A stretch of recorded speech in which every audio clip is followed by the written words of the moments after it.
അവൾക്ക് തൃപ്തിയായി. അവളുടെ മനസ്സ് വീണ്ടും നാട്ടിലേക്ക് പാഞ്ഞു.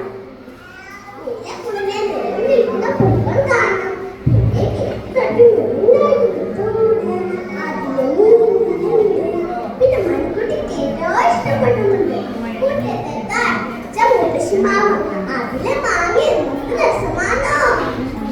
പൂച്ചക്കുഞ്ഞുങ്ങളൊക്കെ വലുതായിട്ടുണ്ടാവും. കുഞ്ഞുങ്ങൾക്കും കോഴികൾക്കും ചുറ്റി കൊടുത്തിട്ടുണ്ടാവുക.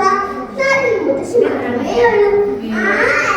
മുത്തശ്ശിയെ സഹായിക്കുന്നത് കാണുന്നു നോക്കിക്കാണും.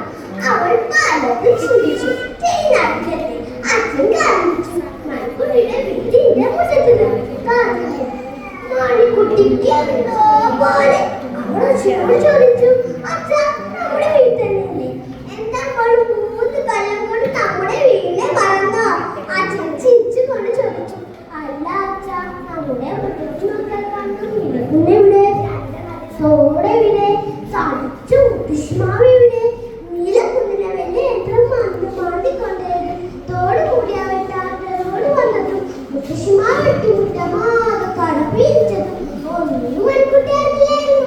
വിടാതെ മാറിയിരിക്കുന്നു. ഉമ്മരമില്ല, ചെറിയ ചെറിയ മുറികളില്ല. മണിക്കുട്ടി കൊണ്ട് മുറിയിലേക്ക് ഓടി. പാലുഭാഗത്തൂടെ ഉറക്കെ വിളിച്ചു, മുത്തശ്ശി മുത്തശ്ശി എന്നൊക്കെ പറഞ്ഞ്. മുത്തശ്ശിയോട് ഈ മണിക്കുട്ടിക്ക് പിണക്കമാ. മുത്തശ്ശി മുത്തശ്ശി വയസ്സാക്കാരൻ ഓടി വന്നു പിടിച്ചു പറഞ്ഞു, മണിക്കുട്ടിയെ നമ്മുടെ മുത്തശ്ശി ഇവിടെ ഇല്ല. മണിക്കുട്ടിയുടെ അച്ഛൻ ദൂരെ ദൂരെ കുറെ മുത്തശ്ശിമാരും മുത്തശ്ശിമാരും വെട്ടിക്കൊണ്ടേക്ക്. ഒരിക്കലും വല്ലാത്തവർ.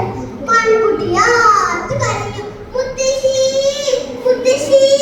മണിക്കുട്ടിയുടെ അച്ഛൻ അവളുടെ മുത്തശ്ശി വയസ്സായവർക്ക് ഭാരമാണ്. കുട്ടിയാണെങ്കിൽ തേങ്ങ കൊണ്ട് മണിക്കുട്ടി മനസ്സിൽ പറഞ്ഞു. അച്ഛനും വയസ്സാകുമ്പോഴും വലുതാകും. ഇങ്ങനെ പറഞ്ഞോണ്ടേയിരുന്നു. അച്ഛനും വയസ്സാകുമ്പോഴും വലുതാകും. അച്ഛനും വയസ്സാകുമ്പോഴും വലുതാകും. നന്ദി, നമസ്കാരം.